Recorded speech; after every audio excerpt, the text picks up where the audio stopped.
ಹುಣ್ಣಿಮೆಯ ಪೂಜೆಗೆ ಹೆಚ್ಚಿನ ಮಹತ್ವವಿದೆ. ವರ್ಷದ 12 ಹುಣ್ಣಿಮೆಗಳಲ್ಲಿ ಕೆಲವೊಂದು ಹುಣ್ಣಿಮೆಗಳು ಬಹಳ ಪ್ರಾಮುಖ್ಯತೆ ಪಡೆದುಕೊಂಡಿದೆ. ನಾಳೆ ಫೆಬ್ರವರಿ 12 ಬುಧವಾರ ಮಾಘ ಮಾಸದ ಹುಣ್ಣಿಮೆ ಬಂದಿದೆ. ಮಾಘ ಮಾಸದ ಹುಣ್ಣಿಮೆಯ ದಿನ ಮಾಡುವ ಸ್ನಾನ, ದಾನ, ಪೂಜೆ ಪುನಸ್ಕಾರಗಳಿಗೆ ಶ್ರೇಷ್ಠವಾದ ಪುಣ್ಯಗಳು ಲಭಿಸುತ್ತದೆ. ಕುಂಭಮೇಳವು ಈಗಾಗಲೇ ಪ್ರಾರಂಭವಾಗಿದ್ದು ಈ ಸಮಯದಲ್ಲಿ ಪ್ರತಿದಿನ ಪುಣ್ಯ ಸ್ನಾನ ಮಾಡುವುದು ವಿಶೇಷ ಮಹತ್ವವನ್ನು ಹೊಂದಿದೆ. ಕೆಲವು ವಿಶೇಷ ದಿನಗಳಂದು ಮಹಾಕುಂಭದಲ್ಲಿ ಮಾಡುವ ಸ್ನಾನವನ್ನು ಅಮೃತ ಸ್ನಾನ ಮತ್ತು ಶಾಹಿ ಸ್ನಾನ ಎಂದು ಕರೆಯಲಾಗುತ್ತದೆ. ಆ ವಿಶೇಷ ದಿನಗಳಲ್ಲಿ ಮಾಘ ಹುಣ್ಣಿಮೆಯು ಇರುವುದರಿಂದ ಈ ಮಾಘ ಮಾಸದ ಹುಣ್ಣಿಮೆಗೆ ಇನ್ನಷ್ಟು ಶಕ್ತಿ ಹಾಗೂ ಮಹತ್ವವಿದೆ.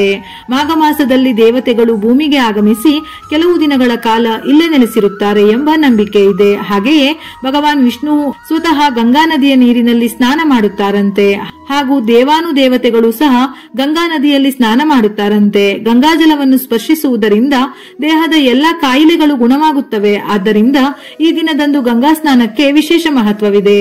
ಹಾಗಾಗಿ ಈ ದಿನ ಗಂಗಾ ನದಿ ಅಥವಾ ಪವಿತ್ರ ನದಿಗಳಲ್ಲಿ ಸ್ನಾನ ಮಾಡುವುದರಿಂದ ಆ ವ್ಯಕ್ತಿಯು ಪಾಪಗಳಿಂದ ಮುಕ್ತನಾಗಿ ಸ್ವರ್ಗವನ್ನು ಪಡೆಯುತ್ತಾನಂತೆ. ನದಿಯಲ್ಲಿ ಸ್ನಾನ ಮಾಡಲು ಸಾಧ್ಯವಾಗದೇ ಇರುವುದರಿಂದ ಸ್ನಾನದ ನೀರಿಗೆ ಗಂಗಾಜಲವನ್ನು ಬೆರೆಸಿ ಸ್ನಾನ ಮಾಡುವುದರಿಂದ ಅಮೃತ ಸ್ನಾನವನ್ನು ಮಾಡಿದಷ್ಟೇ ಫಲಗಳನ್ನು ಪಡೆಯಬಹುದು. ನಂತರ ನೀರಿಗೆ ಸ್ವಲ್ಪ ಅರಿಶಿನ ಮತ್ತು ಕಲ್ಲುಪ್ಪನ್ನು ಸೇರಿಸಿ ಆ ನೀರನ್ನು ದೇವರ ಮನೆ, ಮನೆಯ ಮುಖ್ಯದ್ವಾರದ ಹೊಸ್ತಿಲು, ಮನೆಯ ಎಲ್ಲಾ ಕಡೆಯೂ ಸಿಂಪಡಿಸಬೇಕು. ಇದರಿಂದ ನಕಾರಾತ್ಮಕ ಶಕ್ತಿಗಳಿದ್ದರೆ ನಿವಾರಣೆಯಾಗಿ ಶುದ್ಧವಾಗುತ್ತದೆ. ಸಾಮಾನ್ಯ ದಿನಗಳಲ್ಲಿ ಮಾಡುವ ಪೂಜೆಯ ಫಲಕ್ಕಿಂತ ಮಾಘ ಮಾಸದ ಹುಣ್ಣಿಮೆಯ ದಿನ ಮಾಡುವ ಸಣ್ಣ ಪುಟ್ಟ ಪೂಜೆ ಪುನಸ್ಕಾರ ದಾನಗಳಿಗೆ ಕೋಟಿಪಟ್ಟು ಫಲವು ಲಭಿಸುತ್ತದೆ. ಈ ದಿನ ಲಕ್ಷ್ಮಿ, ವಿಷ್ಣು ಹಾಗೂ ಚಂದ್ರದೇವರನ್ನು ಆರಾಧಿಸುವ ದಿನ. ಅದರಲ್ಲೂ ಹುಣ್ಣಿಮೆಯ ದಿನ ವಿಶೇಷವಾಗಿ ಲಕ್ಷ್ಮೀ ದೇವಿಯನ್ನು ಆರಾಧಿಸಿ ಪೂಜಿಸುವುದರಿಂದ ಆರ್ಥಿಕ ಬಿಕ್ಕಟ್ಟಿನ ನಿವಾರಣೆ, ಧನ ಕನಕ ವೃದ್ಧಿಯಾಗಿ ಮನೆಯಲ್ಲಿ ಸಂತೋಷ ಮತ್ತು ಸಮೃದ್ಧಿ ತುಂಬಿರುತ್ತದೆ. ಅತ್ಯಂತ ಪವಿತ್ರವಾದ ಈ ದಿನ ಹುಣ್ಣಿಮೆಯ ಉಪವಾಸದ ಜೊತೆಗೆ ಸತ್ಯನಾರಾಯಣನು ಭಗವಾನ್ ಮಹಾವಿಷ್ಣುವಿನ ಪ್ರತಿರೂಪವೇ ಆಗಿರುವುದರಿಂದ ಕುಟುಂಬದ ಸಂತೋಷ ಹಾಗೂ ಸಮೃದ್ಧಿಗಾಗಿ ವಿಶೇಷವಾಗಿ ಸತ್ಯನಾರಾಯಣ ಪೂಜೆಯನ್ನು ಮಾಡಲು ಇದು ಪ್ರಶಸ್ತವಾದ ದಿನ. ಈ ದಿನ ಎಳ್ಳಿನ ಎಣ್ಣೆಯಿಂದ ದೀಪ ಹಚ್ಚಿದರೆ ತುಂಬಾ ಒಳ್ಳೆಯದು. ವಿಷ್ಣುವಿನ ಆರಾಧನೆಗಾಗಿ ವಿಷ್ಣು ಸಹಸ್ರನಾಮ ಪಠಿಸುವುದು ಅಥವಾ ಕೇಳುವುದು ತುಂಬಾನೇ ಶ್ರೇಷ್ಠ. ಇಲ್ಲವಾದರೆ ಓಂ ನಮೋ ಭಗವತೆ ವಾಸುದೇವಾಯ ಎಂಬ ಮಂತ್ರವನ್ನು ಪಠಿಸಿ. ಸಂಜೆ ಸೂರ್ಯಾಸ್ತದ ನಂತರ ತಾಯಿ ಲಕ್ಷ್ಮಿ ಬರುವ ಸಮಯದಲ್ಲಿ ಈ ದಿನ ಲಲಿತಾ ಸಹಸ್ರನಾಮವನ್ನು ಪಠಿಸಬೇಕು. ಸಕಲ ಇಷ್ಟಾರ್ಥಗಳು ಈಡೇರುತ್ತದೆ. ವಿಶೇಷವಾಗಿ ಹೆಣ್ಣು ಮಕ್ಕಳು ಪಠಿಸುವುದರಿಂದ ಮಾನಸಿಕ ಗೊಂದಲ, ದಿನನಿತ್ಯ ಆರೋಗ್ಯದಲ್ಲಿ ಕಾಡುವ ಸಣ್ಣ ಪುಟ್ಟ ಸಮಸ್ಯೆಗಳು ನಿವಾರಣೆ ಆಗುತ್ತದೆ. ಅರಳಿ ಮರಕ್ಕೆ ಹಾಲನ್ನು ಅರ್ಪಿಸಿ ಪ್ರದಕ್ಷಿಣೆಯನ್ನು ಹಾಕಿ ತುಪ್ಪದ ದೀಪ ಹಚ್ಚಿದರೆ ತುಂಬಾ ಒಳ್ಳೆಯದು. ಕಂಟಿಕಾ ಎಂಬ ಹಳ್ಳಿಯಲ್ಲಿ ಬಡ ಬ್ರಾಹ್ಮಣ ದಾನೇಶ್ವರ್ ತನ್ನ ಪತ್ನಿಯೊಂದಿಗೆ ಬದುಕುತ್ತಿದ್ದ. ಆತ ಭಿಕ್ಷೆ ಬೇಡಿ ಪತ್ನಿಯನ್ನು ಸಾಕುತ್ತಿದ್ದ. ಮದುವೆಯಾಗಿ ಬಹಳ ವರ್ಷಗಳಾಗಿದ್ದರೂ ಮಕ್ಕಳಿರಲಿಲ್ಲ. ಹೀಗಾಗಿ ಆತನ ಪತ್ನಿಯನ್ನು ಎಲ್ಲರೂ ಬಂಜೆ ಎಂದು ಹಂಗಿಸುತ್ತಿದ್ದರು. ಒಮ್ಮೆ ಊರಿಗೆ ಬಂದ ಸನ್ಯಾಸಿಯೊಬ್ಬರು ದಾನೇಶ್ವರ್ ದಂಪತಿಗಳ ಕೊರಗನ್ನು ತಿಳಿದು ಸತತವಾಗಿ 16 ದಿನಗಳ ಕಾಲ ಕಾಳಿಯ ಉಪಾಸನೆ ಮಾಡಲು ಸೂಚಿಸಿದರು. ಅದರಂತೆ ಪತಿ ಪತ್ನಿ ಇಬ್ಬರು ಶ್ರದ್ಧಾಭಕ್ತಿಯಿಂದ ಕಾಳಿಯನ್ನು ಪೂಜಿಸಿದಾಗ 16ನೇ ದಿನ ಕಾಣಿಸಿಕೊಂಡ ಕಾಳಿಯು ಇವರಿಬ್ಬರಿಗೂ 32 ಹುಣ್ಣಿಮೆಯ ದಿನ ತಪ್ಪದೆ ಉಪವಾಸ ಮಾಡಿ ದೀಪ ಹಚ್ಚಿ ಹುಣ್ಣಿಮೆಯ ವ್ರತ ಆಚರಿಸುವಂತೆ ಹೇಳಿದಳು.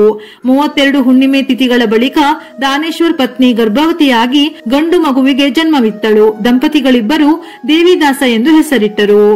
ನಂತರ 16 ವರ್ಷದ ಬಳಿಕ ಯಮರಾಜ ದೇವಿದಾಸನ ಜೀವ ತೆಗೆದುಕೊಳ್ಳಲು ಬಂದ. ಆದರೆ ಆತನ ತಂದೆ ತಾಯಿ ಮಾಡಿದ ಹುಣ್ಣಿಮೆಯ ವ್ರತದ ಫಲವಾಗಿ ದೇವಿದಾಸ್ ಪ್ರಾಣ ತೆಗೆಯಲು ಯಮನಿಗೆ ಸಾಧ್ಯವಾಗಲಿಲ್ಲ. ಅವರ ವ್ರತದ ಫಲವಾಗಿ ಮಗನು ಅಕಾಲಿಕ ಸಾವು ನೋವಿನಿಂದ ಮುಕ್ತನಾಗಿದ್ದ. ಇದಕ್ಕೆ ಅಲ್ಲವೇ ತಂದೆ ತಾಯಿ ಮಾಡಿದ ಪುಣ್ಯ ಮಕ್ಕಳನ್ನು ಕಾಯುತ್ತದೆ ಎನ್ನುವುದು. ಇದೇ ಮಾಘ ಮಾಸದ ಹುಣ್ಣಿಮೆಯ ವ್ರತದ ಕತೆ. ನಾಳೆಯ ದಿನ ಈ ವ್ರತದ ಕಥೆಯನ್ನು ನೀವು ಹೇಳುವುದರಿಂದ ಅಥವಾ ಕೇಳುವುದರಿಂದ ಅದ್ಭುತ ಪುಣ್ಯ ಲಭಿಸುತ್ತದೆ.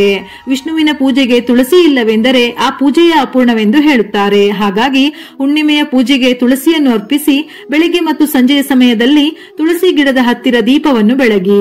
ಹಿಂದೂ ಧರ್ಮದಲ್ಲಿ ಲಕ್ಷ್ಮೀ ದೇವಿಯನ್ನು ಸಂಪತ್ತಿನ ದೇವತೆ ಎಂದು ಕರೆಯಲಾಗುತ್ತದೆ. ಮಾಘ ಹುಣ್ಣಿಮೆಯ ದಿನ ಬೆಳಿಗ್ಗೆ ಬ್ರಹ್ಮ ಮುಹೂರ್ತದಲ್ಲಿ ಎದ್ದು ಸ್ನಾನ ಮಾಡಿ ಇದಾದ ನಂತರ ದೇವರ ಮನೆಯನ್ನು ಗಂಗಾಜಲದಿಂದ ಶುದ್ಧೀಕರಿಸಿ ಲಕ್ಷ್ಮೀ ದೇವಿಗೆ ಕಮಲದ ಹೂವು ಮತ್ತು ತೆಂಗಿನಕಾಯಿಯನ್ನು ಅರ್ಪಿಸಿ. ಇದಾದ ನಂತರ ಮಹಾಲಕ್ಷ್ಮಿ ಸ್ತೋತ್ರವನ್ನು ಪಠಿಸಬೇಕು. ಹೀಗೆ ಮಾಡುವುದರಿಂದ ಆರ್ಥಿಕ ತೊಂದರೆಗಳು ನಿವಾರಣೆಯಾಗುತ್ತದೆ.